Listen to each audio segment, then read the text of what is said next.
ধৈর্যের সাথে বান্দা উঠে যাও, মনে চায় না ঈমানের শক্তি দিয়া উঠো। ধৈর্যের সাথে কোনো তাড়াহুড়া নাই, পেরেশানি নাই। আল্লাহর ডাক আসছে, আসসালাতু খায়রুম মিনান নাওম। এখন আর আমার ঘুমানো যাবে না, ধৈর্যের সাথে উঠতে হবে।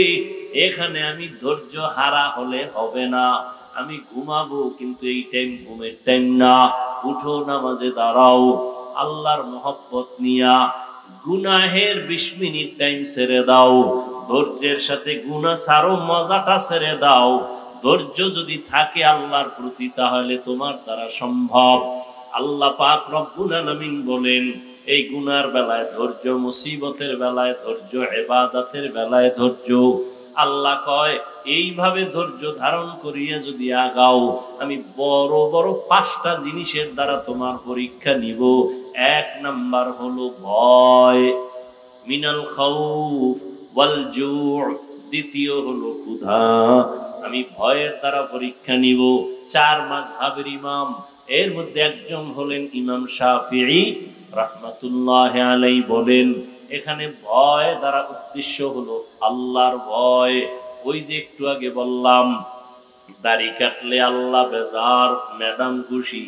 এখন তুমি ম্যাডামের গালির ভয়ে, কথার ভয়ে দাড়িটা কাটবা, না আল্লাহর আযাবের ভয়ে দাড়িটা রাখবা? এটা কার পরীক্ষা? আল্লাহর পক্ষ থেকে পরীক্ষা। ভয়ের মাধ্যমে তোমার পরীক্ষা। আর একটা ভয় হলো বান্দার পক্ষ থেকে ভয়। ইসরাইলি জালেমের গোষ্ঠী ফিলিস্তিনের মুসলমানদের বলে, তাড়াতাড়ি তোমরা ইসলাম ছেড়ে দাও, বাইতুল মাকদিস ছেড়ে দাও। মুসলমানকে ভয় দেখায়, অস্ত্রের ভয়, মাইরের ভয়। ঈমানওয়ালারা ধৈর্য ধারণ করে পাহাড়ের মতো দাঁড়ায় আছে, কান্নাহুম বুনিয়ানুম মারসুস। এরা সীসা ঢালা প্রাচীরের ন্যায় কল্লা দিয়া দিছে, আল্লাহর ঘরের সম্মান নষ্ট হতে দেয় নাই। 1 নাম্বার পরীক্ষা হলো আল্লাহর পক্ষ থেকে ভয়। দ্বিতীয়ত, এই ভয়টা দুনিয়ার মানুষের পক্ষ থেকেও হতে পারে। যদি তুমি বান্দা আরে নামাজে যাও, তাহলে তোমার চাকরি থাকবে না। দাড়ি রাখলে আমার ফ্যাক্টরিতে চাকরি হবে না, আছে না? এখন কি চাকরির ভয়ে তুমি দাড়ি কাটবা, নাকি আল্লাহর ভয়ে, জাহান্নামের ভয়ে দাড়িটা রাখবা? এটাই তোমার ভয়ের পরীক্ষা। ধৈর্য না থাকলে সম্ভব না। রিজিকের মালিক আল্লাহ, এটা পূর্ণ বিশ্বাস যদি থাকে, ওই বান্দা চাকরির পরোয়া করে না, কামাই রুজির পরোয়া করে না। ওই বান্দা সব পায়ের নিচে ফালায় দেয়, আমার আল্লাহরে বুকে টেনে নেয়। ওয়াল্লাযীনা আমানু আশাদ্দু হুব্বান লিল্লাহ। যারা খাঁটি মুমিন, তারা আল্লাহকে বেশি বেশি মোহাব্বত করে। আর যে যাকে বেশি মোহাব্বত করে, তারে বেজার করে না। ঠিক না? একটা সন্তান মাকে কত মোহাব্বত করে, বাবাকে মোহাব্বত করে না? করে না? কিন্তু একটা মাইয়ারে ভাইয়া মায়েরে ভালো লাগে না, আব্বাকে ভালো লাগে না। এখনকার মাকে ছাড়তে রাজি, বাবারে ছাড়তে রাজি, ওই বাড়ির পেতনিরে ছাড়তে আমি রাজি না। মরলে এক রশিতে মরব। কি জন্য? এই মাকেও ভাল লাগে না, বাবাকেও লাগে না, মরতে রাজি। বিষয়টা কি? মাঝখানে কাজ করে কি? কি? মোহাব্বত। ঠিক না? একটা মাইয়ার মোহব্বতে মা বাবারে ছাড়ে, আল্লাহর মোহব্বতে, রসুলের মোহব্বতে উম্মত কেন দুনিয়া ছাড়বে না? ফিলিস্তিনের মুসলমান জীবন পর্যন্ত দিয়া দিছে শাহাদাতের দরওয়াজায়, আল্লাহর দ্বীনের মোহাব্বত। পৃথিবীর ইতিহাসে শ্রেষ্ঠ এক বেঈমান ফেরাউন নামের গোটা বেঈমানদের এক বড়, ইতিহাসের পৃষ্ঠার বড় বেঈমান, নিজের খোদা দাবি করলো। শুধু খোদা না, বড় খোদা। খোদা দাবি করলে আবার ছোট ছোট খোদা বইলে দাবি দরকার কি, বড় খোদা। আল্লাহ কোরআনে তা আয়াত দিয়ে বইলে দিয়েছেন। কি দাবি করছিল? ফেরাউন বলছিল আনা রব্বুকুমুল, আমি শুধু খোদা না, সব থেকে বড় খোদা। আল্লাহ তাআলা তার ঘরে দিলেন, তার স্ত্রীর নাম কি? আসিয়া, একজন নারী। আল্লাহর মোহাব্বত অন্তরে এই পরিমাণ জায়গা দিয়েছেন, খানা দেয় না ফেরাউন ধৈর্যের সাথে, আল্লাহকে বেজার করে না। ফেরাউন ঘুমানোর জায়গা দেয় না, মন কষ্ট নিয়েও থাকে, আল্লাহর বিরুদ্ধে যায় না, মন খারাপ করে না। আল্লাহর কাছে চাইছেন, ও আল্লাহ তোমার কাছে একটা জান্নাতে ঘর বানায় দাও। আল্লাহ বানায় দিছেন।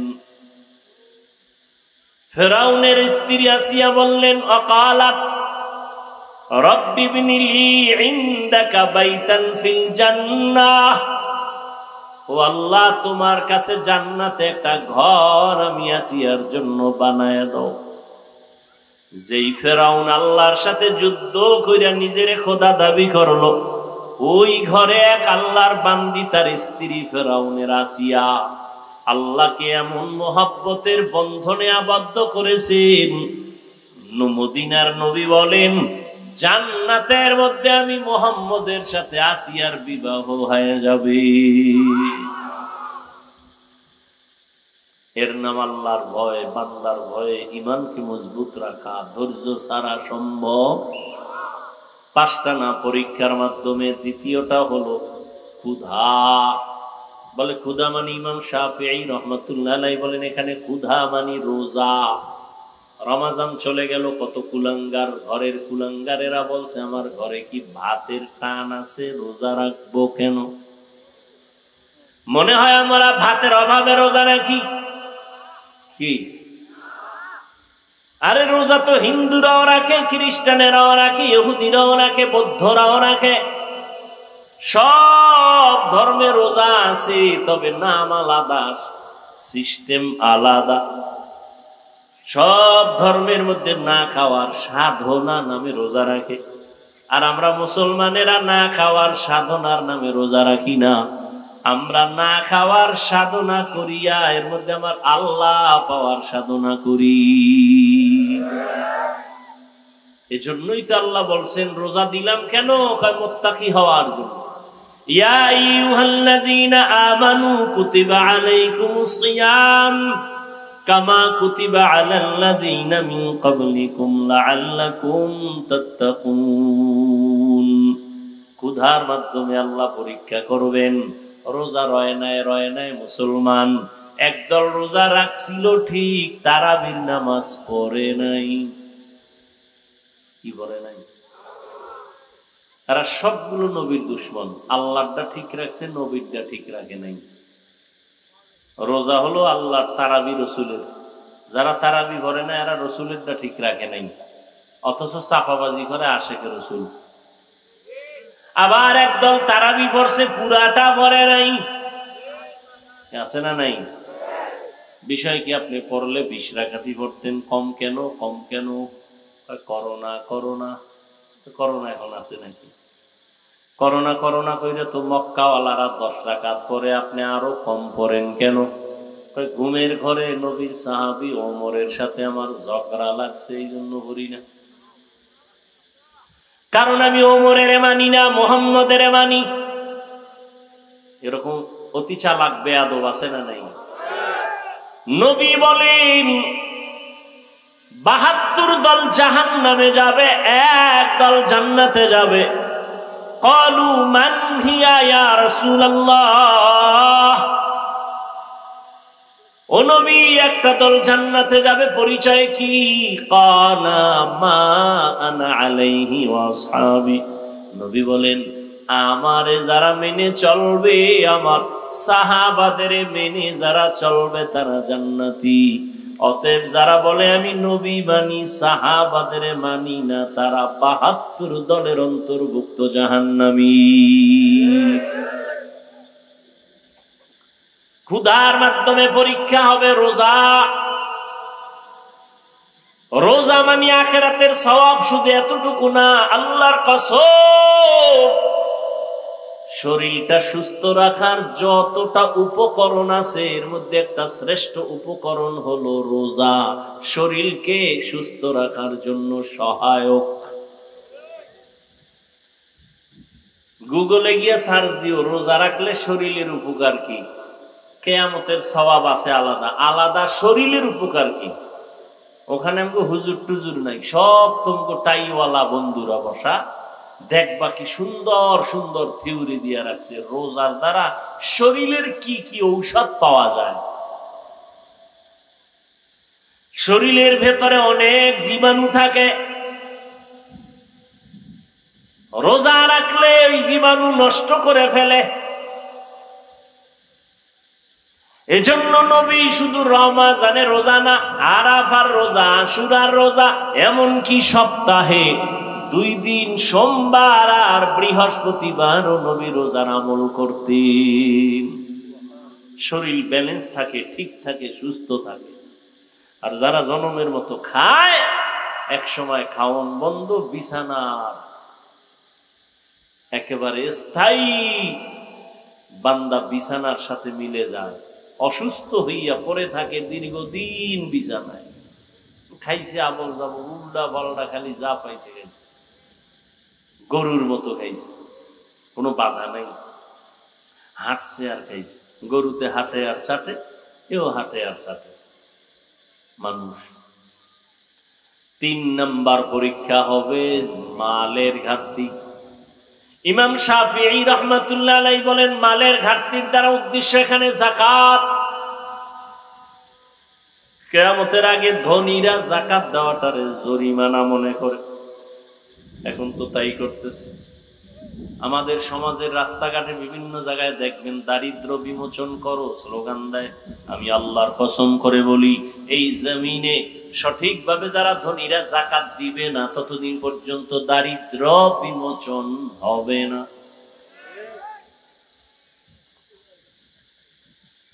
যাকাত দেয় নাম কে অস্তে দেখায় আমি দিছি, পৃথিবীর কোম্পানি এর থেকে আর 3rd ক্লাসের কাপড় আর বানায় না, এটাই 3rd ক্লাসের। On time on test, 2nd টেস্টে আরে কাপড় টিকে না।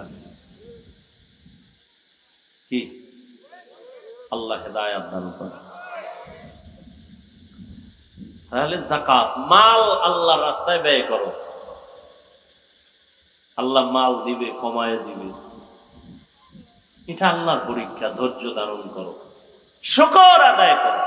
যে বেশি মাল হইলে মনে হয় আমি আল্লাহর থেকে দূরে সরে যেতাম, অতএব আল্লাহ আমার যেটা খায়ের চাইছেন, ভালো চাইছেন, ওটাই করছেন। মাল আসবে চলে যাবে, ঘাটতি হবে, এটা ইমানের পরীক্ষা। পাশ করার জন্য লাগবে ধৈর্য। 4 নাম্বার হলো জীবনের ঘাটতি, জানের ঘাটতি।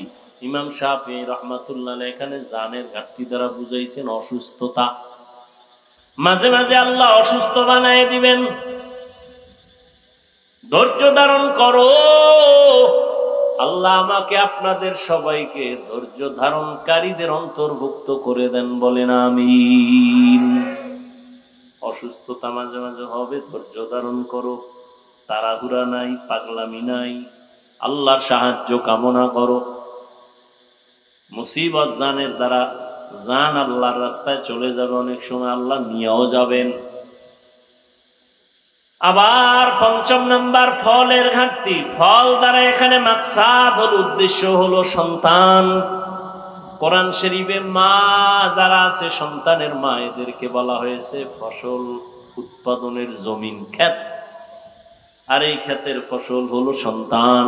আল্লাহ সন্তান দিয়া নিয়ে যাবেন, এটাও মুমিনের জন্য পরীক্ষা। ধৈর্য ধারণ করো, সবরের সাথে আল্লাহর সাহায্য চাও।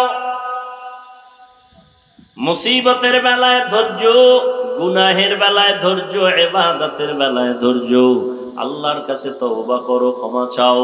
ও দয়ার মালিক, তোমার মোহাব্বত আমার দুর্বলতার কারণে আজ আমি পিছনে পড়ে গেলাম। ধৈর্য হয় না যে একটু নামাজে দাঁড়াবো, ধৈর্যের অভাবেই পারি না রোজা রাখবো। ধৈর্যের অভাবেই পারি না, একটু কান্না করব, ওলামায়ে কেরামের কাছে যাব। ধৈর্য আল্লাহর কাছে চাও, আল্লাহ বলেন আমার কাছে চাইলে ফেরত নাই। সবাই মনে মনে আল্লাহকে বলো, হে আল্লাহ, ধৈর্য ধারণকারী হিসাবে তোমার পরীক্ষায় পাশ করতে চাই। জীবনে কত নামাজ ছাড়লাম, তোমার ভয় না নিয়ে দুনিয়ার ভয়ে কত অন্যায় করলাম, মা বাবার ভয়ে কত অন্যায়, স্ত্রীর কথার ভয়ে কত অন্যায়, দুশ্মনের ভয়ে কত কথার কারণে আমি কত অন্যায় করেছি। নামাজ পড়ি নাই, রোজা রাখি নাই, যাকাত দেই না, হালাল খাই নাই। আজকে থেকে তোমার ভয় নিয়েই রেডি হয়ে গেলাম, মরতে রাজি, তারপরও তোমার বিরুদ্ধে যাব না। ফেরাউনের ঘরে আসিয়া যদি আল্লাহর দ্বীনের উপরে মজবুত হইয়া চলতে পারে, ও পর্দার আড়ালের আম্মা জানেরা, আপনারা কেন পারবেন না? ক্বালান নবী সাল্লাল্লাহু আলাইহি ওয়া আলিহি ওয়াসাল্লাম, من يرد الله به خيرا يصب منه أو كما قال النبي عليه الصلاة والسلام. صدق الله مولانا العظيم، صدق رسوله النبي الأمي الكريم، ونحن على ذلك من الشاهدين والشاكرين والذاكرين، والحمد لله رب العالمين. سبحانك لا علم لنا إلا ما علمتنا، إنك أنت العليم الحكيم. رب اشرح لي صدري ويسر لي أمري واحلل عقدة من لساني يفقه قولي. دین کی سورج ڈوب رہی ہے ہم لوگوں کی سامنے، روز محشر کیا جواب ہے مصطفیٰ کی سامنے. حقیقت کھل جائے گی بوقت امتحان تیرے، کہ سستی میں یا محنت میں گزاری زندگی تو نے. محمد نے آ کر کفر کو مٹایا،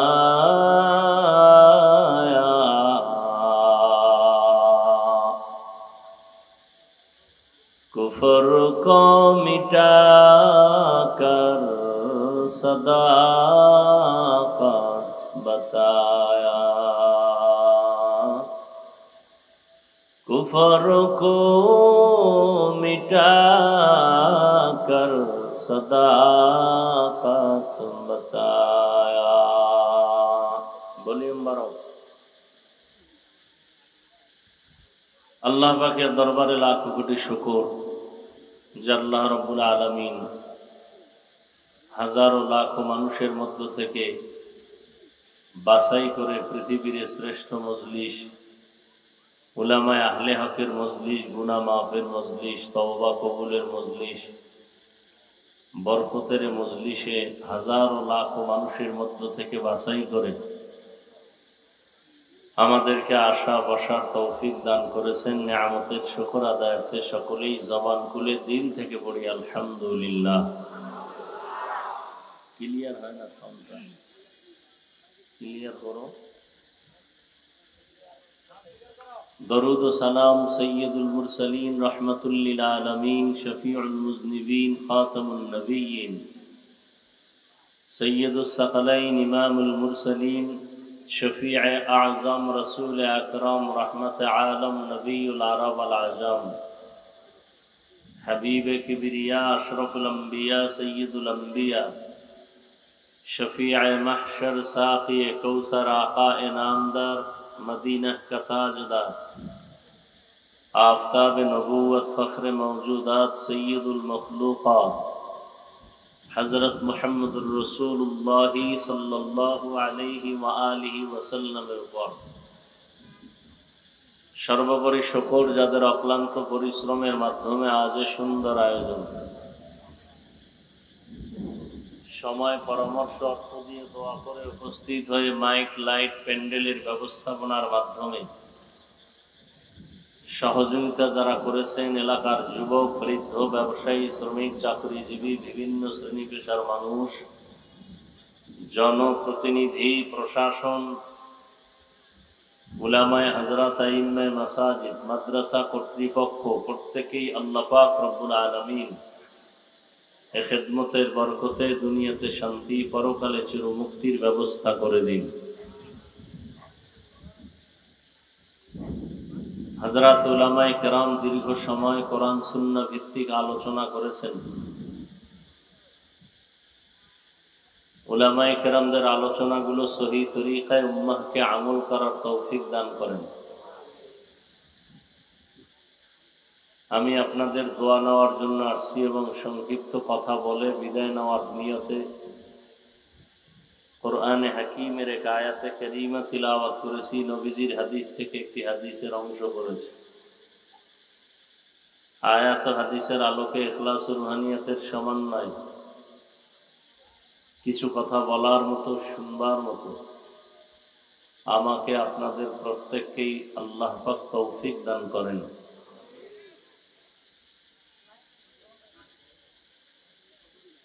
আজকের এই প্রোগ্রামে অতিথি হিসাবে উপস্থিত হওয়ার কথা ছিল সাবেক মেয়র জনাব জাহাঙ্গীর আলম সাহেব। ব্যস্ততার কারণে আসতে পারেননি, দোয়া চেয়েছেন আল্লাহ পাক দেশ ও জাতীয় দ্বীনের খেদমতের জন্য কবুল করেন। আমি যে আয়াত পড়েছি, আল্লাহ পাক বলেন ওয়ালানাবলুওয়ান্নাকুম বিশাইইম মিনাল খাউফি ওয়াল জুই ওয়া নাকসিম মিনাল আমওয়ালি ওয়াল আনফুসি ওয়াস সামারাত। মুমিনদেরকে আল্লাহ বলেন আমি অবশ্যই মুমিনকে পরীক্ষা করবই করব, ভয়ের মাধ্যমে, ক্ষুধার মাধ্যমে, মালের ঘাটতির মাধ্যমে, জানের ঘাটতির মাধ্যমে, ফলের ঘাটতির মাধ্যমে। অবাশশিরিস সাবিরিন, সুসংবাদ সাবিরিনদের জন্য। নবীজি বলেন মাইয়ুরিদিল্লাহু বিহি খাইরান ইউসিব মিন, আল্লাহ যাকে বেশি মহব্বত করেন, ভালোবাসেন, তাকে মুসিবতের দ্বারা পরীক্ষা নেবেন।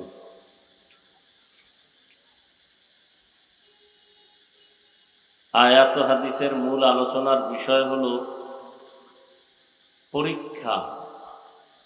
মুমিনদের জন্য দুনিয়াটা পরীক্ষার হল। আল্লাহ পাক অবশ্যই পরীক্ষা নেবেন মুমিনের। নবীজি বলেন আল্লাহ যাকে বেশি মহব্বত করেন তাকেই মুসিবত দিয়ে পরীক্ষা নেন।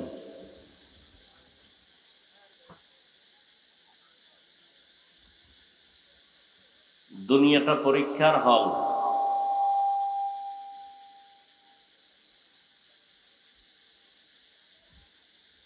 পরীক্ষার হল একটা মুসিবতেরই জায়গা।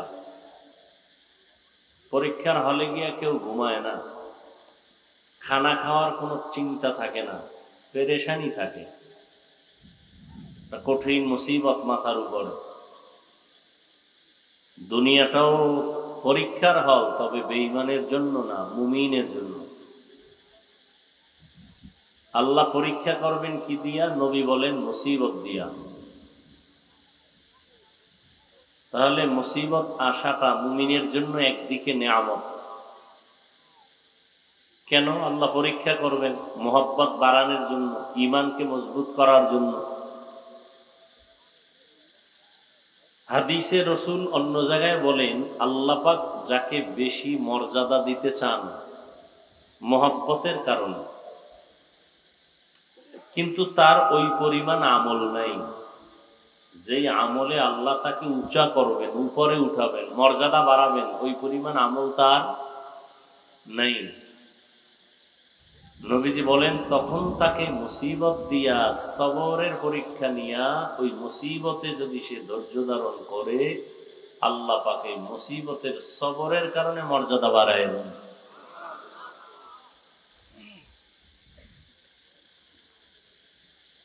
তাহলে মুসিবত আসাটা একটা নিয়ামত, তবে কামনা করা যাবে না জানলাম মানে মুসিবত দাও আসবে, এটা সত্য। তবে কত কঠিন হবে, ঈমান যার যত কঠিন হবে, ঈমান যার যত মজবুত তার পরীক্ষা তত কঠিন, ছাত্র যত ভালো তার পরীক্ষার প্রশ্ন তত কঠিন। পৃথিবীতে আল্লাহর কাছে সব থেকে ঈমান মজবুতওয়ালা সারিতে আছেন যারা, তারা প্রথম কাতারে আম্বিয়ায়ে কেরাম, নবী রাসূলগণ। এজন্য তাদের পরীক্ষা অনেক কঠিন, যেটা কল্পনাও করা চলে না। আবার সমস্ত নবী রাসূলদের মধ্যে শ্রেষ্ঠ রহমাতুল্লিল, একটু জবাব দিয়েন, নবীজির পরীক্ষাটা আরো সহজ না কঠিন? অনেক কঠিন। যে নবী দোয়া করলে উহুদ পাহাড় স্বর্ণ হয়ে যায়, সেই নবী না খাইয়া পেটে পাথর বাঁধলেন কেন? যে নবী দোয়া করলে ফেরত যায় না, যে নবীর জন্য আল্লাহ নিজে আশেক। কোন নবীর জন্য আল্লাহ আশেক না, একমাত্র কার জন্য বলেন? শেষ নবীর জন্য। কে আশেক? আল্লাহ আশেক। সেই নবীকে আল্লাহ পাক না খাওয়াইয়া কষ্ট দিলেন কেন?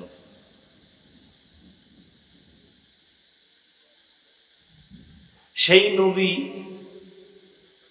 দুনিয়াতে এসে বাবাকে বাবা বলে ডাকতে পারেননি, চেহারাও দেখেননি, 6 বছরে মা হারায় ফেললেন। আপন যারা সব জানের দুশ্মন হয়ে গেল। আবার এই ভালোবাসার ব্যক্তিটারে পাঠাইছেন পৃথিবীর নিকৃষ্ট লম্পটের শহরে। মক্কার মানুষ ছিল চরিত্রহীন, লম্পট, চূড়ান্ত খারাপ। খারাপের যত লাইন আছে সব ওদের মধ্যে ছিল। আল্লাহর নবীকে আল্লাহ এখানে পাঠালেন কেন? আবার সেই নবী প্রায় 3 বছর বংশের লোকেরা তাকে গৃহবন্দী করে রাখছে, খানা বন্ধ, পানি বন্ধ। রহমতের নবী গাছের পাতা ছিঁড়ে ছিঁড়ে চাবাইয়া খেয়ে তারপরে পেটের ক্ষুধা নিবারণ করছেন। এটা কল্পনা করা যায়? ভালোবাসার মানুষকে কখনো কি এরকম কেউ করে? কথা বলেন না কেন?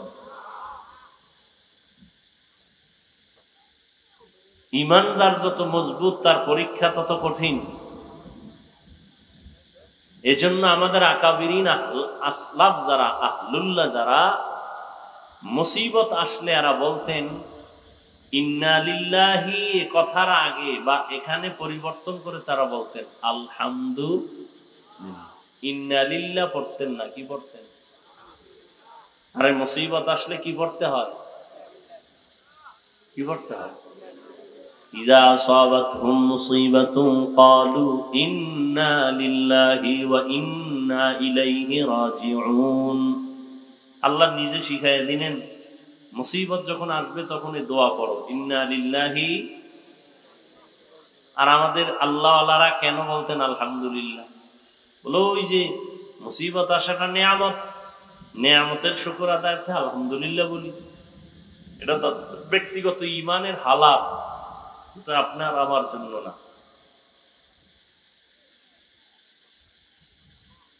আল্লাহ, তাহলে মুসিবত আসাটা আল্লাহর নেয়ামত, আসবেই। অন্য হাদিসে নবী বলেন قال النبي صلى الله عليه وآله وسلم الدنيا سجن المؤمن وجنة الكافر। রহমতের নবী বলেন, ও দুনিয়ার মুমিন উম্মতেরা, দুনিয়াতে বেঈমান যারা, এদের জন্য দুনিয়াটা বালাখানা, শান্তির জায়গা। যারা ঈমানওয়ালা তাদের জন্য দুনিয়াটা জেলখানা, অশান্তির বেড়াজাল। মুমিনদের জন্য দুনিয়াটা জেলখানা, নবীজি বলেন বেঈমানের জন্য বালাখানা। শান্তি যা বেঈমানরা দুনিয়ায় পাবে, মরণের পরে অশান্তি শুরু আর শেষ নেই। অশান্তি যত মুমিন দুনিয়ায় পাবে, মৃত্যুর পরে শান্তি শুরু হবে আর শেষ হবে না। তাহলে দুনিয়াতে শান্তি, পরকালে কষ্ট বেঈমানের জন্য। দুনিয়ায় কষ্ট, পরকালে শান্তি মুমিনের জন্য। যারা দুনিয়ায় শান্তি করবে, পরকালে এদের জন্য কোনো শান্তি নাই।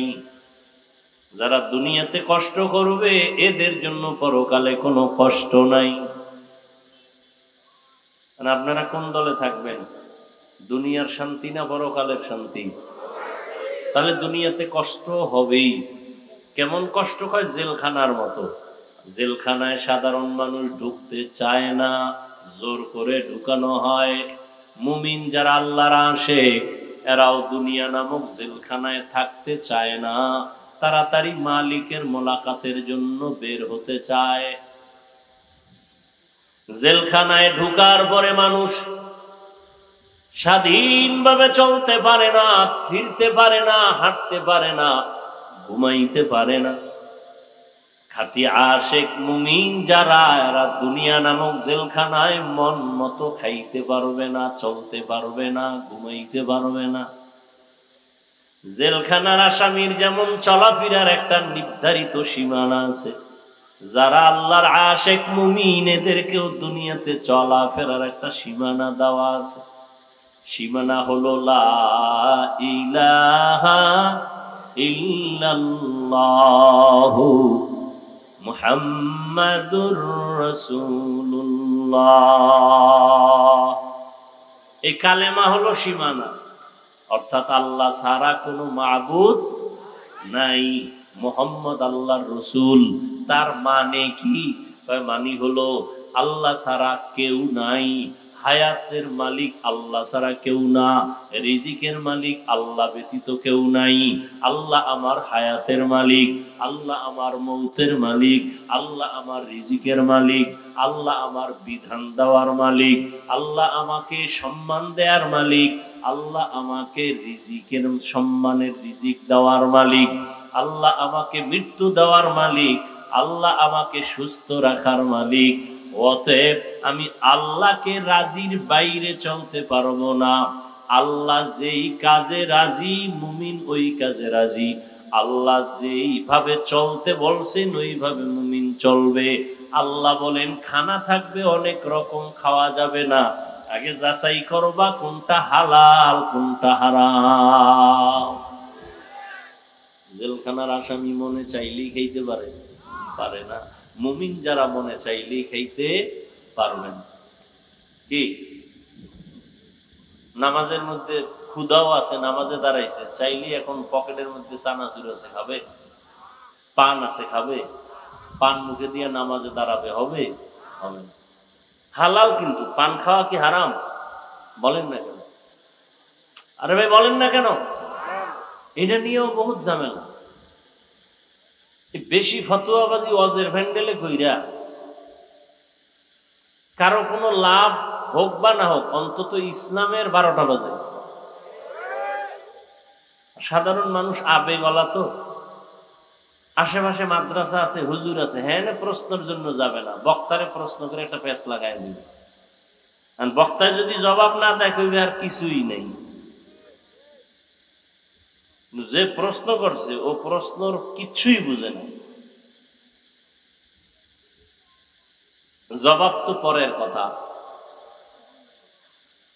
এই প্রশ্ন কইরা কইরা সমাজের মধ্যে ইসলামটাকে বিতর্কিত করছে। এটাই যে প্রশ্ন কেন?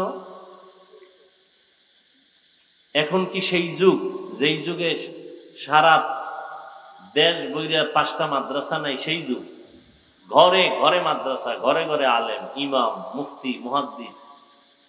ওয়াজের প্যান্ডেলে প্রশ্ন কেন? এই এক লাইনের মানুষই আছে, কাজই হইল শুধু প্যাঁচ লাগানো।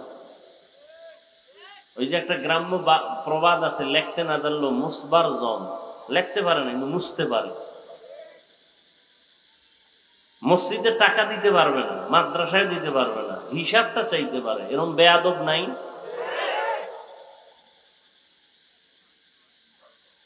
আল্লাহ হেদায়াত দান করুন। আল্লাহ, তো কি কথা বলতেছিলাম? খানা খানা পান, হ্যাঁ, পান দেওয়া কার নিয়ামত? এটা মানুষ বানায়। আমি কথা বলেন, পান কি কোনো মেশিনে তৈরি হয়? হয় না। সুপারি মেশিনে তৈরি হয় না? আল্লাহ দেয়, আল্লাহ দেয়। মানুষ হাত দিয়ে তৈরি করে কোনটা? চুন না? আর কি তৈরি করে? জর্দা। এই বিষয়ে কেউ কেউ কথা বলে। পান শরীরের জন্য কত উপকার আপনি জানেন?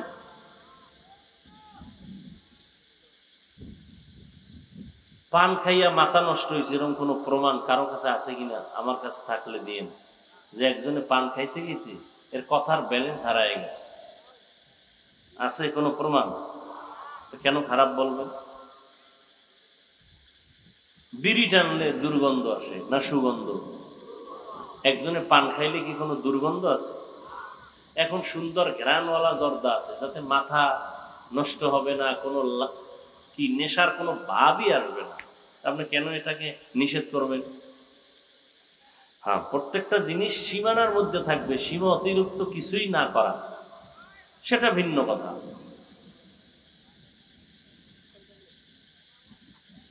আল্লাহ সবাইকে বুঝার তৌফিক দান করে। তাহলে জেলখানার আসামি মন চাইলে খাইতে পারবে না, মন চাইলে ঘুমাইতে পারবে না। ঠিক যারা আল্লাহর আশিক মুমিন তারাও দুনিয়াতে চলবে জেলখানার মতো, মন চাইলেই পাইলো আর খাইলো, এটা হবে। আল্লাহর আইন অনুযায়ী চলবে, আল্লাহকে বেজার করবে না। ক্বালান নবিয়্যু সাল্লাল্লাহু আলাইহি ওয়া আলিহি ওয়া সাল্লাম লা তাআতা লি মাখলুকিন ফি মাসিয়াতিল খালিক। পয়গম্বর বলেন, আল্লাহকে অসন্তুষ্ট করে পৃথিবীর ভিন্ন কারো আদেশ নিষেধ মেনে নেওয়া হারাম। দুনিয়ার সবাইকে বেজার করা সম্ভব, আল্লাহকে বেজার করাটা অসম্ভব। কার জন্য? মুমিনের জন্য একটা কঠিন বিধান, আইন। মুমিন সবাইরে বেজার করলে করবে, কিন্তু কাকে করবে না? আল্লাহকে। দাড়ি কাটলে আল্লাহ বেজার, ম্যাডাম খুশি, ঠিক না? বেপরদায় চলবা, আল্লাহ বেজার, শালি দুলাভাই খুশি। এখন তুমি আল্লাহকে বেজার করবা নাকি তোমার দুনিয়ার কোনো আপনজন আত্মীয়রে বেজার করবা? এটাই তোমার পরীক্ষা। এই পরীক্ষায় যদি পাস করতে চাও, আল্লাহ কোরআনে বলেন একটা পুঁজি লাগবে। ওই পুঁজিটা যদি না অর্জন করো, কিয়ামত পর্যন্ত পাস করা সম্ভব হবে না। কটা পুঁজি? এই ঘুমায় না, আমি আর 10 মিনিটে ছেড়ে দেব। আপনারা যেমন আমি এরকম। আপনাকে এর দূর যদি না চিনি তো চলি কেমনে? আপনাকে ভাবসাব বুঝে আমগো ভাব, আপনারা যেন আমগো ভাব দেখান, আমরা এরকম ভাব লইয়া থাকি। আর যারা আমাকে লাগে ফিরি চলে, আমরা এগুলোকে ফিরি চলি। বুঝেন না কথা? বয়ান কিয়ামত পর্যন্ত কথাটা নিজে তো মনে রাখবেনই, পারলে ঘরের দরজায় ভালো করে লিখে যাবেন, যে লেখাটা নষ্ট না হয়। এখন যে একটা পয়েন্ট বলবো, আধা মিনিট। বক্তার বক্তব্য, আলোচকের আলোচনা, ওয়াইজিনের ওয়াজ, এটা তার ক্রেডিট, তার কোনো এলেম বা আমলের বাহাদুরিতে হয় না। এটা হয় সামিঈন বা শ্রোতাদের অন্তরের মোহাব্বত আর আকর্ষণের উপর। বুঝেন নাই? তা আপনাকে দিলের আকর্ষণ মোহাব্বত যেমন, বয়ানটা তেমনই হবে। এখানে আমার আব্বারও কোনো বাহাদুরি নেই, আমি হাফিজুর রহমানেরও কোনো বাহাদুরি। যদি মনে করি সব আমার বাহাদুরি, তো আমি শেষ। আল্লাহর আদালত থেকে আমি বরকত থেকে শেষ। অতএব বয়ান কি হবে না হবে আপনাদের অন্তরের চাহিদার উপরেই নির্ভর। আর এটা মুখস্থ করা বয়ান না তো, আর দেখে আসি নাই যে এই লাইনের পরে এই লাইন, এই পয়েন্টের পরে এই পয়েন্ট বলবো। আপনাদের আকর্ষণে যে কথা আল্লাহ বের করবেন তাই বের হবে। কোন কথার পরে কোন কথা বের হবে এটা কি আমি জানি? সম্ভব? কখনোই সম্ভব না। তাহলে তো আমাদের কথায় কোনো ভুলই হইতো না।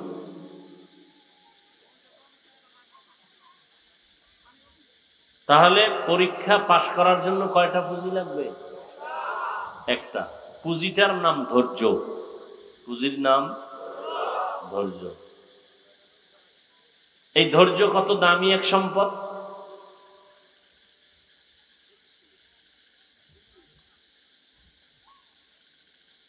আল্লাহ পাক রব্বুল আলামিন বারবার ধৈর্যের বয়ান করছেন, ধৈর্য ধরো। ইয়া আইয়ুহাল্লাযীনা আমানুসবিরু ওয়া সাবিরু ওয়া রাবিতু ওয়াত্তাকুল্লাহ। ধৈর্য ধারণ করো, বড় দামি এক সম্পদ। কত দামি! আল্লাহ কোরআনে বলেন, যারা ধৈর্য ধারণ করবেন আমি আল্লাহ বিশাল বড় দুইটা পুরস্কার তারে দান করব, একটা দুনিয়ায় আর একটা পরকালে। এটা হলো বড় বড়, আর ছোটখাটো আছে।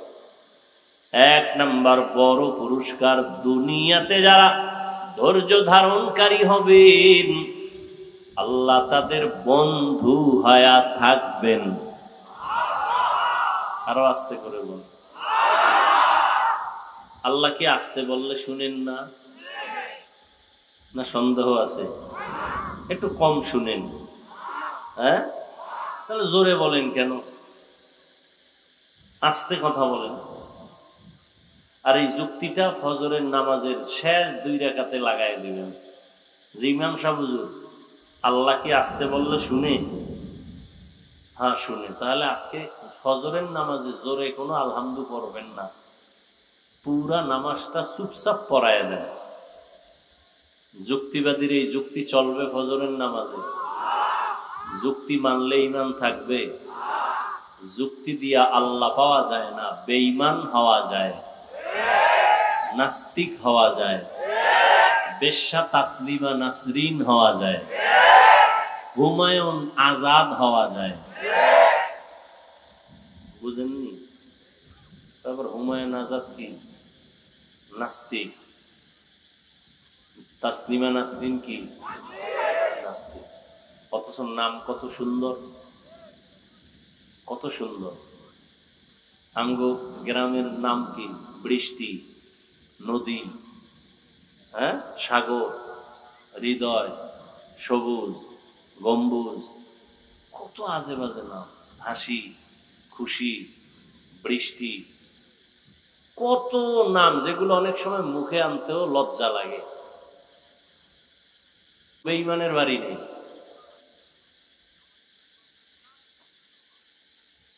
মুসলমানের জন্য কোরআন হাদিসে কি নামের টান পড়ছে? কত বড় বেহায়া হইলে বেঈমানের শিখানো নামগুলো নিজেদের মধ্যে নিয়ে আসছে। অথচ সহিহ হাদিসে নবী বলেন, কিয়ামতের দিন যার নামটা সুন্দর হবে আল্লাহ নামের বরকতে তাকে জান্নাত দিয়ে দিবে।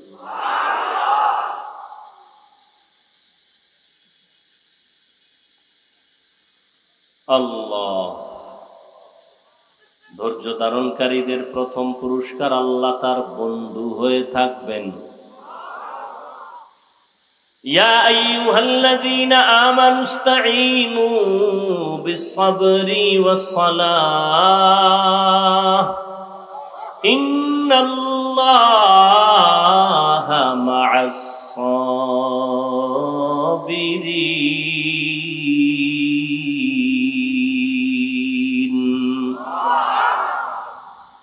ও মুমিনেরা, কোন বেঈমানকে আল্লাহ বলেন নাই তোমরা সাহায্য প্রার্থনা করো সবর ও সালাতের মাধ্যমে, নিশ্চয়ই আল্লাহ সাবিরিনদের সাথেই থাকবেন। দুনিয়ার পুরস্কার। আখিরাতের পুরস্কার কি? আল্লাহ তাআলা ধৈর্য ধারণকারীদের বিনা হিসাবে জান্নাত দিয়ে দিবেন। ইন্নামা ইউওয়াফাস সাবিরুনা আজরাহুম বিগাইরি হিসাব।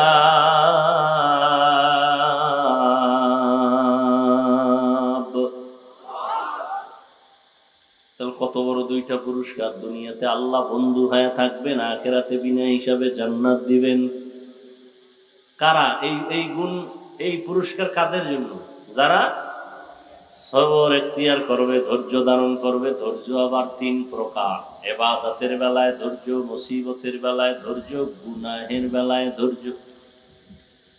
এই যেখানে আপনারা বসে আছেন, ইবাদত। অনেকে বসেছিল, এখন নাই। অনেকে আছে ফাঁকে ফাঁকে উঠতেছে, কয় কেন? আমার ধৈর্য বেশি, এই জন্য উঠে যাই। ধৈর্য না থাকলে আপনার ইবাদতে অংশ নেওয়া সম্ভব না।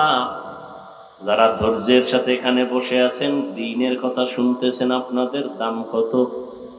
আল্লাহর নবী বলেন, ঘর থেকে যখন বের হইয়া প্যান্ডেলে রওনা হয়েছো, আল্লাহ প্রত্যেকের সাথে ৭০,০০০ রহমতের ফেরেশতারে কাফেলা বানায় দিছি। আতিনা ফি দারে দুনিয়া না হাসান, আতিনা ফি দারে উকবানা হাসান, ইয়া গিয়াসাল মুস্তাগীসিন ইহদিনা লাফতিখারা বিল উলুমি ওয়াল গিনা। এখানে আসছেন একটা মাসআলা শিখবেন। আল্লাহর নবী বলেন, ১০০ রাকাত নফল নামাজ পড়লে যা পাবে, একটা মাসআলা শিখলে তাই পাবে। অনেকগুলো দ্বীনের মাসআলা যদি জানতে পারেন, আল্লাহ পাকের নবী বলেন, অনেকগুলো মাসআলা যদি জানতে পারেন, দ্বীনের বিধান সম্পর্কে অবগত হন, শিখতে পারেন, ১০০০ রাকাত নফল নামাজের সওয়াব আল্লাহ দান করবেন। তাহলে পরীক্ষায় পাশ করার জন্য কি লাগবে? ইবাদতের বেলায় ধৈর্য, মুসিবতের বেলায় ধৈর্য। মুসিবত আসবেই, যেমন গতকাল এক গেল মুসিবত, যায় নাই? আমরা অধৈর্য হয়ে গেছি। আল্লাহ মুসিবত দিলেন। খাঁটি আল্লাহর মুমিন বান্দা যারা, তাদের পরীক্ষা গুনাহগারের জন্য গুনার ফল। ধৈর্য ধারণ করো, আল্লাহর সাহায্য কামনা করো, নামাজে দাঁড়াও, আল্লাহর কাছে বলো, আল্লাহ তুমি হেফাজত করে দাও। ও আল্লাহ, তুমি সবর এখতিয়ার করার তৌফিক দান করো। আল্লাহ মুসিবত দিবেন, আবার আল্লাহ উদ্ধার করে দিবেন। না, উদ্ধার কে করবে? টাকাওয়ালারা, ডাক্তার সাহেব। ডাক্তার অন্যকে যদি উদ্ধার করে, তো ডাক্তার মরে কেন? উদ্ধার কর্মীরা মরে কেন? উদ্ধার কর্মী আছে না, এরাও মরে। আল্লাহ বলেন, এই ধৈর্য না থাকলে পাশ করা অসম্ভব। গুনাহের বেলায় ধৈর্য। ফজরের ৪ রাকাত নামাজ পড়তে ঘুম থেকে উঠবা ২০ মিনিট সময়। এই ২০ মিনিটের ঘুম ছেড়ে তুমি উঠো, উঠা ৪ রাকাত নামাজ পড়ো, ওযু ইস্তেনজা কমপ্লিট করে। কিন্তু একদল ২০ মিনিটের মজা পাইয়া নামাজে উঠে না। এই ২০ মিনিটের মজার সাজা হবে কত হাজার বছর জানা নাই। মজা করছো ২০ মিনিট, সাজা হবে ১০০০ বছর। ধৈর্যের সাথে বান্দা উঠে যাও। মনে চায় না, ঈমানের শক্তি দিয়া উঠো।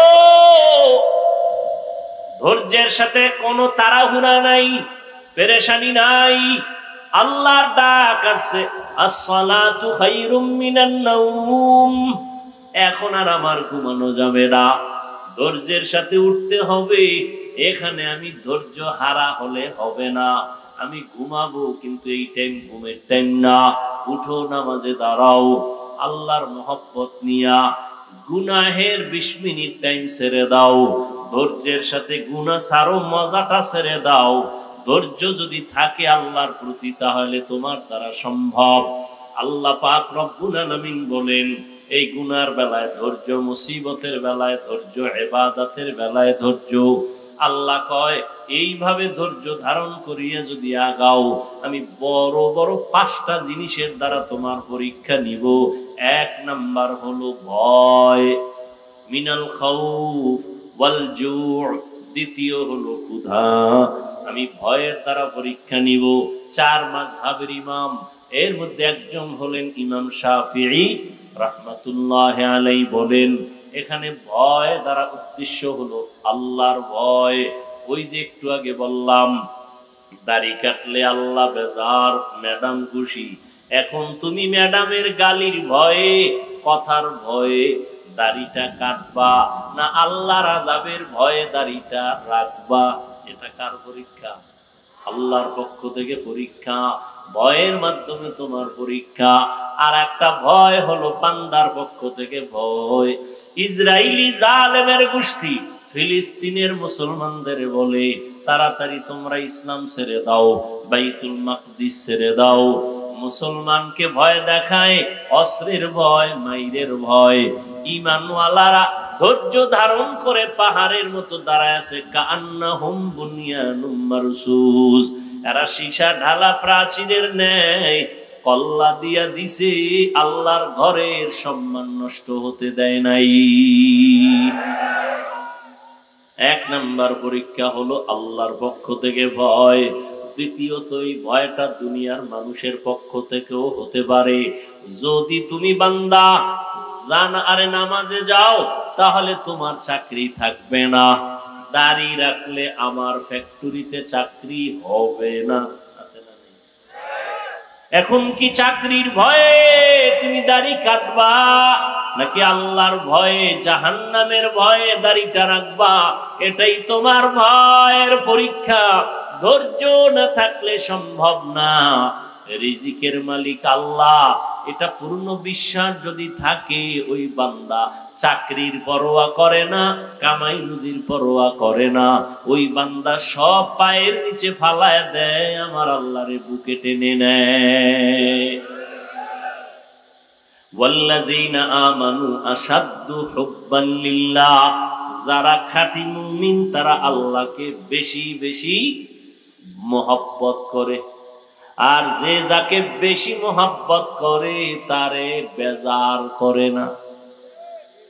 ঠিক না? একটা সন্তান মাকে কত মোহাব্বত করে, বাবাকে মোহাব্বত করে না? করে না? কিন্তু একটা মাইয়ারে ভাইয়া মায়েরে ভালো লাগে না, আব্বাকে ভালো লাগে না।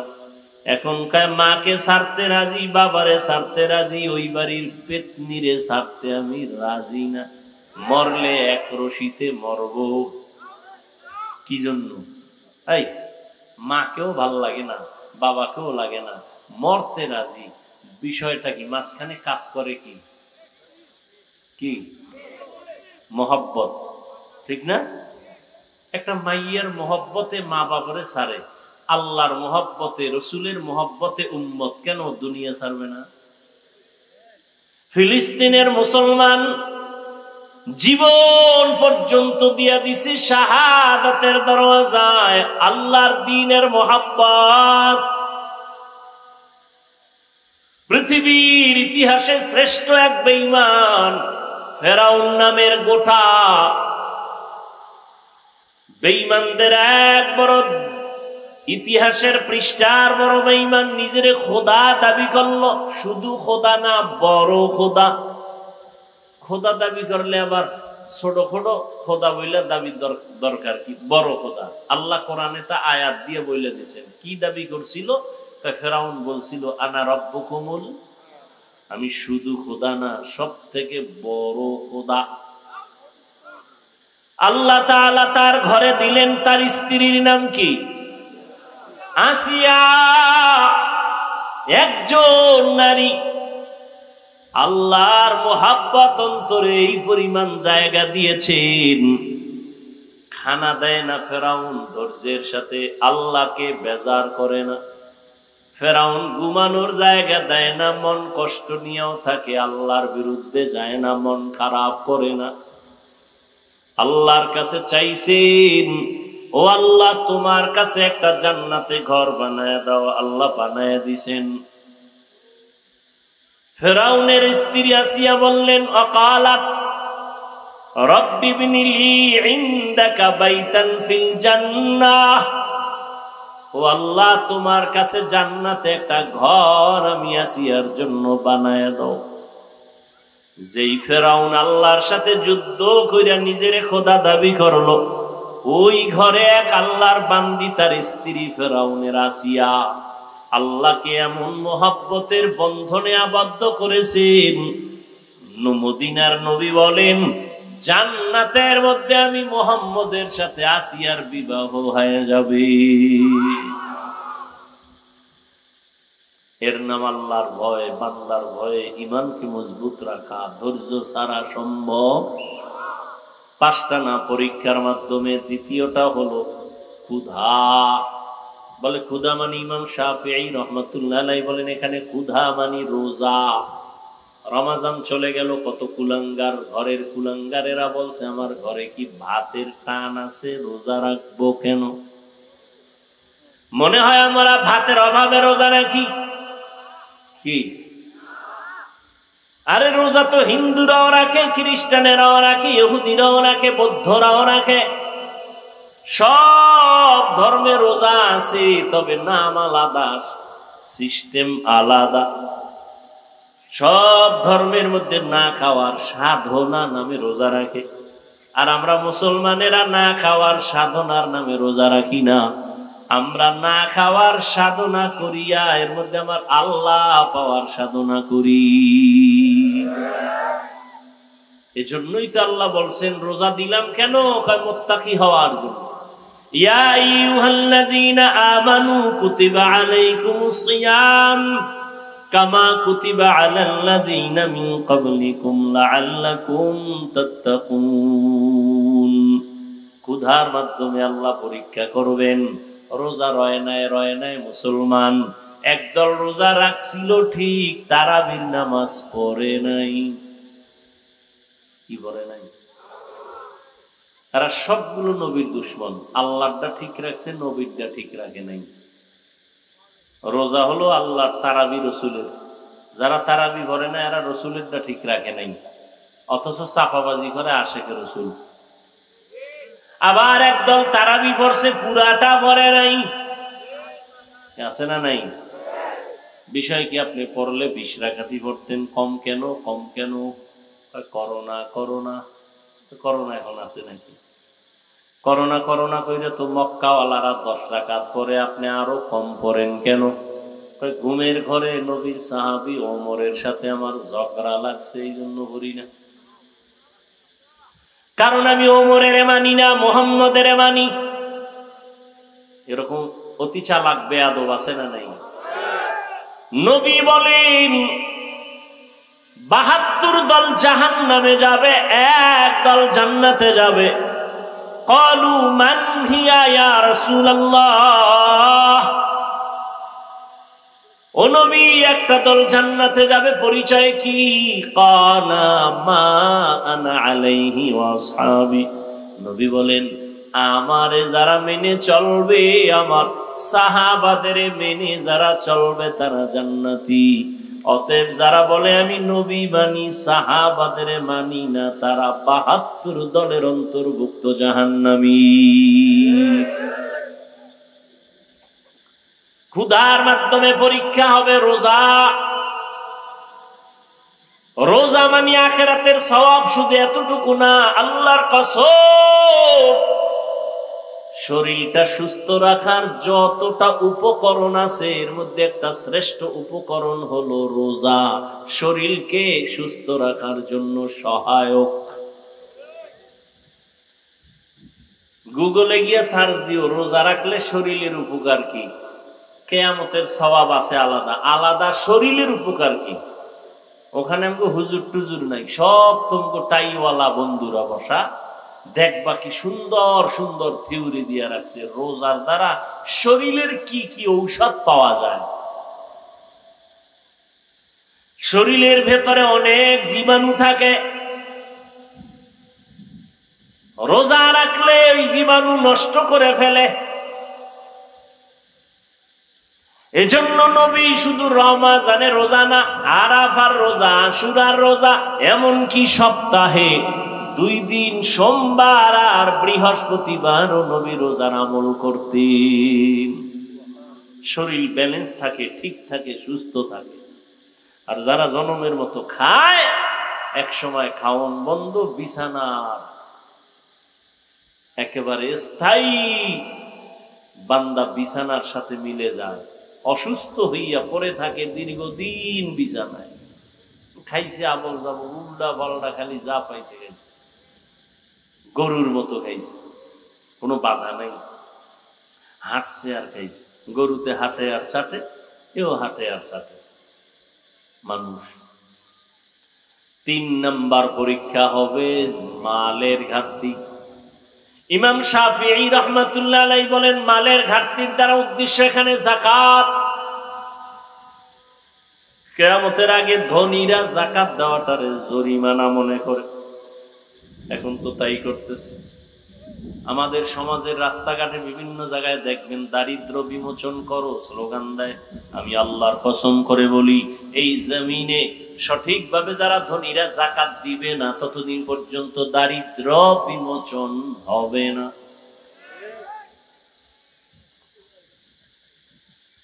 যাকাত দেয় নামকে অস্তে দেখায়, আমি দিছি পৃথিবীর কোম্পানি এর থেকে আর 3rd ক্লাসের কাপড় আর বানায় না, এটাই 3rd ক্লাসের। On time, on test, 2nd টেস্টে আরে কাপড় টিকে না।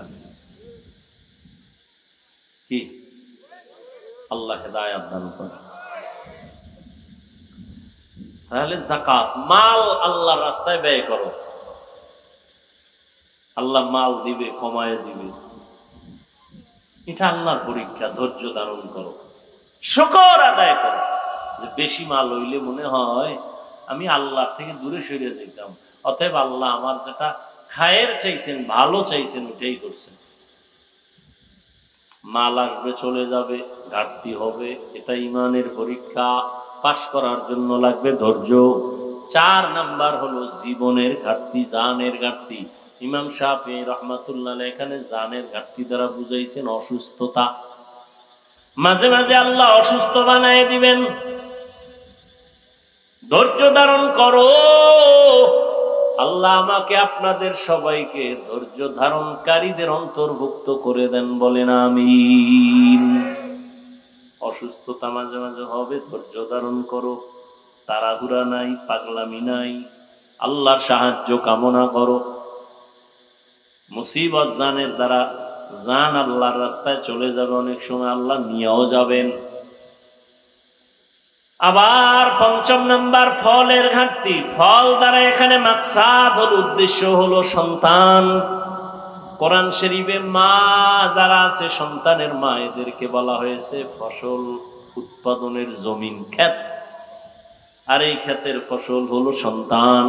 আল্লাহ সন্তান দিয়ে নিয়ে যাবেন, এটাও মুমিনের জন্য পরীক্ষা। ধৈর্য ধারণ করো, সবরের সাথে আল্লাহর সাহায্য চাও। মুসিবতের বেলায় ধৈর্য, গুনাহের বেলায় ধৈর্য, ইবাদতের বেলায় ধৈর্য। আল্লাহর কাছে তওবা করো, ক্ষমা চাও। ও দয়ার মালিক, তোমার মোহাব্বত আমার দুর্বলতার কারণে আজ আমি পিছনে পড়ে গেলাম। ধৈর্য হয় না যে একটু নামাজে দাঁড়াবো, ধৈর্যের অভাবেই পারি না রোজা রাখবো, ধৈর্যের অভাবেই পারি না একটু কান্না করবো, ওলামায়ে কেরামের কাছে যাব। ধৈর্য আল্লাহর কাছে চাও। আল্লাহ বলেন আমার কাছে চাইলে ফেরত নাই। সবাই মনে মনে আল্লাহকে বলো, হে আল্লাহ, ধৈর্য ধারণকারী হিসাবে তোমার পরীক্ষায় পাশ করতে চাই। জীবনে কত নামাজ ছাড়লাম, তোমার ভয় না নিয়ে দুনিয়ার ভয়ে কত অন্যায় করলাম, মা বাবার ভয়ে কত অন্যায়, স্ত্রীর কথার ভয়ে কত অন্যায়, দুশ্মনের ভয়ে কত কথার কারণে আমি কত অন্যায় করেছি, নামাজ পড়ি নাই, রোজা রাখি নাই, যাকাত দেই না, হালাল খাই নাই। আজকে থেকে তোমার ভয় নিয়েই রেডি হয়ে গেলাম, মরতে রাজি, তারপরও তোমার বিরুদ্ধে যাব না। ফেরাউনের ঘরে আসিয়া যদি আল্লাহর দ্বীনের উপরে মজবুত হইয়া চলতে পারে, ও পর্দার আড়ালের আম্মা জানেরা, আপনারা কেন পারবেন না? সাহাবায়ে কেরাম যদি জীবন বিসর্জন দিয়া দ্বীনের উপরে মজবুত হয়ে চলতে পারে, ও মুসলমান ও যুবক ও বৃদ্ধ বাবাজি, আপনারা কেন পারবেন না? হযরতে আলী মাত্র 7 বছরে নবীর হাতে গিয়া কালেমা বললেন। ও আল্লাহর বান্দা, ওমরের মতো বান্দা নবীরে জবাই করতে গিয়া 27 বছরে ওমর কালেমা পড়ে তরবারি নিয়ে দাঁড়ায় গেল নবীর পক্ষে বেঈমানের বিরুদ্ধে। ও যুবক, তুমি কেন পারবা না? এতদিন শয়তানের ধোকায় ছিলা, ওমর কান্না করে 27 বছর পর্যন্ত আমি ধোকায় পড়েছিলাম, এখন আমি আলোর কাছে আসছি, ও আল্লাহ আমারে মাফ করে দাও। আল্লাহর নবীর সোয়া লাগছে, আল্লাহ মাফ করে দিছেন। আল্লাহ জান্নাতের টিকিট দিয়া দিলেন। আবু বকর, ওমর, ওসমান, আলী সহ 10 জন সাহাবা রাদিয়াল্লাহু আনহুম আজমাইন। এরপর ওমরের কান্না বন্ধ নাই। জান্নাতের টিকিট পাইয়াও আবু বকর কাঁদেন, ওমর কাঁদেন, আল্লাহর কাছে কেমনে দাঁড়াবো? অতএব বান্দা তওবা করো। ও বৃদ্ধ বাবাজি, আল্লাহর কাছে তওবা করেন। আবু বকরের মতো গোলাম বুড়া হয়ে গেছে, নবীরে পাইয়া কান্দে, নবী গো, আমার জীবনের বেশিরভাগ গুনাহ কাটাইলাম, জাহান্নামী হইয়া আপনারে পাইয়া আমি তওবা করে নিলাম। আবু বকর যদি পারে, ও বুড়া বাবাজিরা আপনারা কেন পারবেন না? হ্যাঁ, ওরে এতক্ষণ সাহাবাদের কথা বললাম, এখন আপনার সামনে পেছনে ডানে বামে আপনি হাঁটার পথে দেখেন, চলার পথে দেখেন, বাজারে স্কুলে ঘাটে দেখেন, আপনার মতো মুরব্বী 5 বেলার নামাজ পড়ে, ব্যবসা করে, চাকরি করে নাই? ও যুবক, তোমার মতো যুবক স্কুলে পড়ে, কলেজে পড়ে, ব্যবসা করে, চাকরি করে, নামাজ ছাড়ে না, তুমি কেন পারবা না? ও আল্লাহর বান্দারা, ও পর্দার আড়ালের মা বোনেরা, এখনো আপনাদের মতো কত মা 5 বেলার নামাজ পড়ে, স্বামীর মাল হেফাজত করে, আপনারা কেন পারবেন না? তওবা করে নেন, মরিয়া গেলে আর গুনাহ করব না, আর দাড়ি কাটবো না যুবকরা, আর বেপরদায় চলবা না। আল্লাহ আমাদের সবাইকে খাঁটি তওবাওয়ালা বানায়া দেন, তওবার উপরে মজবুত হইয়া চলার মতো তৌফিক দান করেন, আমিন। আলহামদুলিল্লাহি রাব্বিল আলামিন, ওয়াসসালাতু ওয়াসসালামু আলা সাইয়্যিদিল আমবিয়াই ওয়াল মুরসালিন ওয়া আলা আলিহি ওয়া আসহাবিহি আজমাইন। আল্লাহুম্মা ইন্নাকা আফুউন কারীম তুহিব্বুল আফওয়া ফা'ফু আন্না। আল্লাহুম্মা ইন্না নাসআলুকা রিযাকা ওয়াল জান্নাহ ওয়া নাউযু বিকা মিন সাখাতিকা ওয়ান নার। আল্লাহুম্মা ইন্না নাউযু বিকা মিনাল বারাসি ওয়াল জুনুনি ওয়াল জুযামি ওয়া সাইয়্যিল আসকাম। রব্বুল আলামিন, আমরা গুনার বোঝা নিয়ে হাত তুলেছি, ও আল্লাহ, শয়তানের ধোকায় পড়ে গুনাহ করেছি, আজ তওবার নিয়তে হাত তুলেছি, আর গুনাহ করব না, আর দাড়ি কাটবো না, বেপরদায় চলবো না, মা বাবার বিরুদ্ধে যাব না, ওলামায়ে কেরামের পরামর্শ নিয়া, মুরব্বীদের দোয়া নিয়া চলবো। আয় আল্লাহ, আমাদের তওবা কবুল করে নেন, তওবার উপরে মজবুত হইয়া চলার তৌফিক দান করেন, মাহফিল কবুল করে নেন, আয়োজনকারী সহযোগিতাকারীদের কবুল করে নেন, মা বোনদের আবেদা বানায় দেন, সন্তানগুলো নেককার বানায় দেন। আয় আল্লাহ, ঘরে ঘরে সুন্নতের বাতি জ্বালায় দেন। আয় আল্লাহ, প্রত্যেকটা সন্তানকে দিনদার বানায় দেন, মাদ্রাসাগুলো কবুল করে নেন, মসজিদ কবুল করে নেন, অন্যান্য শিক্ষা প্রতিষ্ঠান নবীর আদর্শে কবুল করে নেন। যারা লেখাপড়া করে পরীক্ষার্থী কামিয়াবি দান করেন, সারা দুনিয়াবাসীকে মাফ করে দেন। আয় আল্লাহ, প্রবাসে যারা চাকরি করে, ব্যবসা করে, হেফাজত করেন। আয় আল্লাহ, ফিলিস্তিনের মুসলমানদের উপরে রহমত দান করেন, ইসরাইলের জালেমদের উপরে আপনি আপনার লানত দান করেন, হেদায়াত না থাকলে ধ্বংস করে দেন, ওদের জুলুম থেকে মুসলমানদের হেফাজতের ব্যবস্থা করে দেন, বাংলাদেশ শান্তির দেশ বানায় দেন। আয় আল্লাহ, প্রশাসনিক ভাবে যারা কাজ করে, জনপ্রতিনিধির দায়িত্বে যারা দিনদার বানায় দেন। আয় আল্লাহ, আমাদের ইলম ও হিলম ও হিকমত আমলে বরকত বাড়ায় দেন, রিয়া হাসাদ কিবির দূর করে ইখলাস দান করেন, সবার দিলের নেক আশা পূরণ করে দেন। আয় আল্লাহ, 5 ওয়াক্ত নামাজি বানায় দেন, আমার কলিজার প্রত্যেকটা যুবকের দিনদার বানায় দেন, মোবাইলের গুনাহের থেকে হেফাজত করেন। আয় আল্লাহ, ঘরে ঘরে সুন্নতের বাতি জ্বালায় দেন, নবীজির রওজা বাইতুল্লাহ জিয়ারতের তৌফিক দান করেন, সমস্ত মুসিবত থেকে হেফাজত করেন। আয় আল্লাহ, মুখালিফের মুআফিক বানায় দেন, জাহিরি বাতিনি দুশ্মনদের চক্রান্ত থেকে হেফাজত করেন। আমরা যারা হাত তুলেছি জানি না কার মা নাই, বাবাও নাই, অন্ধকার কবর থেকে দোয়া চাই।